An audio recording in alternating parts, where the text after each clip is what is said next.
नमस्कार, मैं सरदार बलविंदर सिंह। आप देख रहे हैं नीला सलाम न्यूज़। जंतर मंतर पर आज हम लोग हैं और समान शिक्षा के अधिकार के लिए एसएफआई एक बड़ी लड़ाई यहाँ पर लड़ रहा है। और मैं बता दूं, हमारे साथ आज नौजवान नेता हमारे साथ एसएफआई के दिल्ली प्रदेश अध्यक्ष हैं सुमित जी। तो चैनल पर सबसे पहले स्वागत है मेरे भाई। धन्यवाद सर। और आज के प्रदर्शन के बारे में आप बताइए सर। देखिए, आज का प्रदर्शन हमने रखा था जंतर मंतर पर 2-3 चीज़ों के लिए, ख़ास तौर से NEP FYUP है 4 ईयर अंडर ग्रेजुएट प्रोग्राम जो दिल्ली विश्वविद्यालय में लागू करना चाहते हैं। उस प्रोग्राम के अंतर्गत ये होगा कि 4 साल का कोर्स हो जाएगा under graduate programme.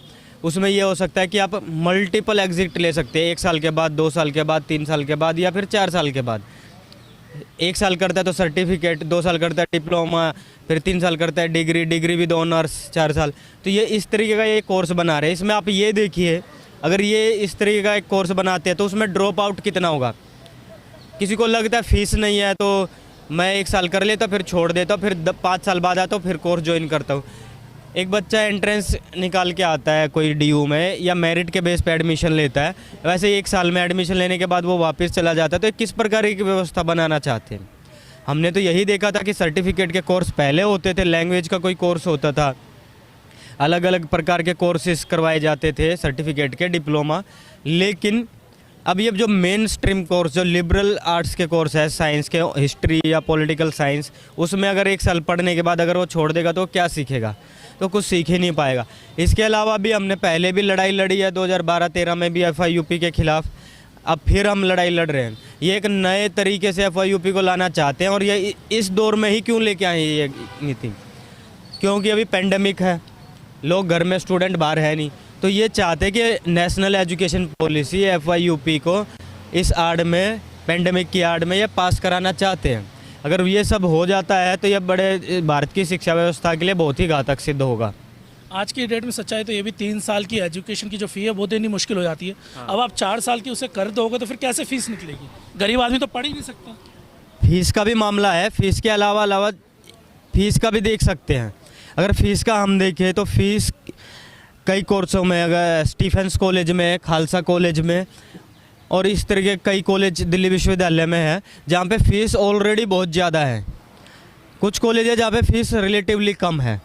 Shivaji college, Rajdhani college, जो इंटीरियर के दिल्ली के बाहर बने, Bhagini Nivedita college, Shyamlal college, Shraddhanand college, वहाँ पे फ़ीस कम है। लेकिन ये कुछ जो नॉर्थ कैंपस या साउथ कैंपस के जो मेन कैंपस में आते हैं, उन कॉलेजों में बहुत ज़्यादा फीस लिया जाता है। और जब 4 साल का बर्डन है, एक भारत जैसे गरीब देश में अगर वो 4 साल तक का अगर कोर्स करता है तो उस पर एक एक्स्ट्रा बर्डन आएगा। पहले ये होता था कि 3 साल का किया, फिर 2 साल का MA करने के बाद MPhil PhD करके लोग जाते थे।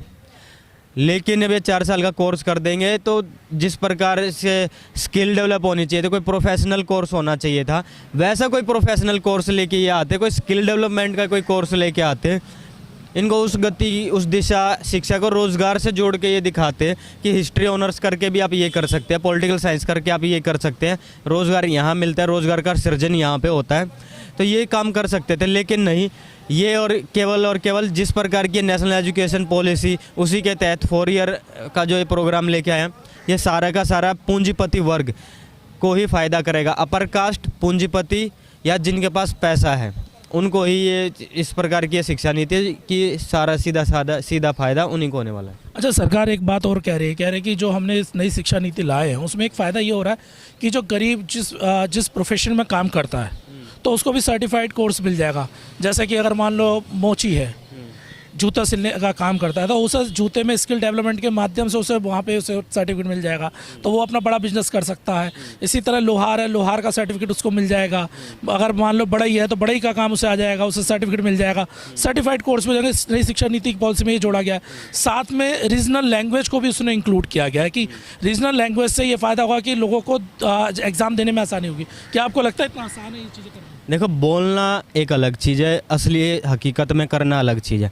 बोला तो पहले भी बहुत कुछ गया, अलग अलग तरीके की नीति आई हैं इस देश में। अगर जो सबसे बढ़िया शिक्षा नीति आज तक बनी है 1964-66 का कोठारी कमीशन का जो वो डॉक्यूमेंट है, वो ही सबसे बढ़िया अभी तक का रहा, जिसमें एक तरीके की शिक्षा देने की बात कही गई थी कि चाहे प्रधानमंत्री का बेटा हो, चाहे गरीब का बेटा हो, सब एक जगह बैठ के पढ़ाई करें एक स्कूल में। अब हम पे 36 प्रकार के तो स्कूल हैं, एक गली मोहल्ले छतों के ऊपर चौबारों के ऊपर जो स्कूल होते हैं प्राइवेट स्कूल, उसके अलावा बड़े बड़े प्राइवेट स्कूल जिसमें अमीरों के बच्चे पढ़ते हैं। सरकारी में भी अगर आप देखेंगे तो नवोदय, सर्वोदय, ये वो कस्तूरबा विद्यालय है, उसके अलावा दिल्ली के सरकारी स्कूल, एमसीडी के स्कूल, ये सब होते हैं। और इतना सब कुछ ये जाल बिछाया है। एक देश है, ये बात करते हैं एक राष्ट्र की बात करते हैं, एक राष्ट्र तो एक जाति की भी बात कर लो, एक तरीके के स्कूलों की बात कर लीजिए आप, तो वो सब ये नहीं करेंगे।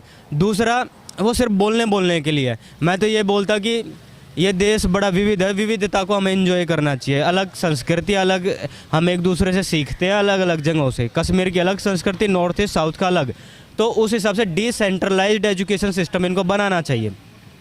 हालांकि ये बोल रहे कि एजुकेशन हम ये लेके आए हैं कि अलग अलग जो क्षेत्रीय लैंग्वेज, ऑलरेडी हमने भी 10वीं पास किया तो हमने भी 3 लैंग्वेज पढ़ी है, संस्कृत, हिंदी, इंग्लिश।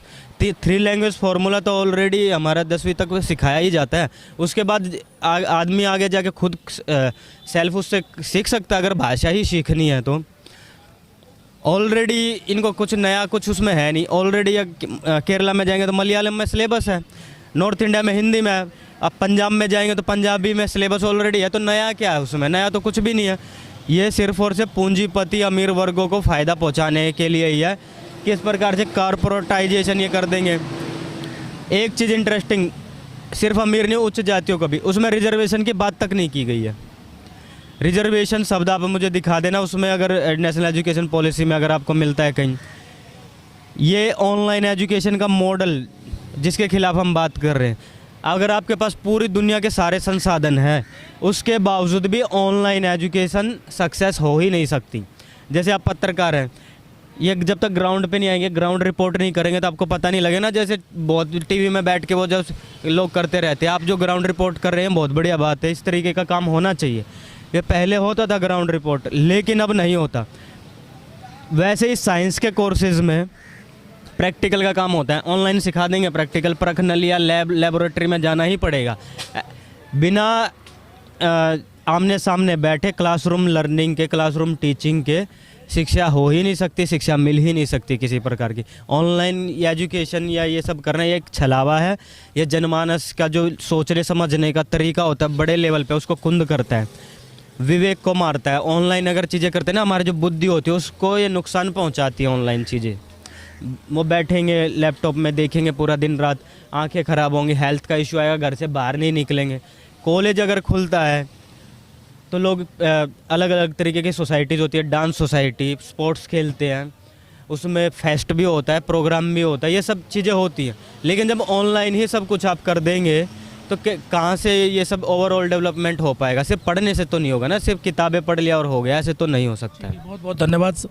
तो हमारे साथ है एसएफआई के जो दिल्ली प्रदेश के अध्यक्ष है सुमित जी, और इन्होंने बताया आज के प्रोटेस्ट के बारे में पूरी जानकारी। लेकिन ये बात सच्चाई है कि जो शिक्षा का स्तर है सरकारी स्कूलों में एकदम गिरा दिया गया है, और जहाँ प्राइवेटाइजेशन की बात करते हैं, जहाँ पूंजीपतियों का राज है, वहाँ पर बहुत हाई लेवल का कर दिया गया है। तो एक गरीब का बच्चा आज की डेट में पढ़ाई नहीं कर पाता, और एक अमीर का व्यक्ति ही बिजनेसमैन बन रहा है। देख रहे होंगे आप कि बिजनेसमैन का बेटा बिजनेसमैन बन रहा है, और गरीब का बेटा आज भी रिक्शे वाला ही बन रहा है। तो फैसला आपको करना है कि आपको इन लोगों का साथ देना चाहिए, नहीं देना चाहिए। बाकी वीडियो अगर आपको पसंद है, वीडियो को लाइक कीजिएगा, शेयर कीजिएगा, चैनल को सब्सक्राइब नहीं किया चैनल सब्सक्राइब कीजिएगा। इसी के साथ मैं सरदार बलविंदर सिंह, नीला सलाम न्यूज़ से धन्यवाद।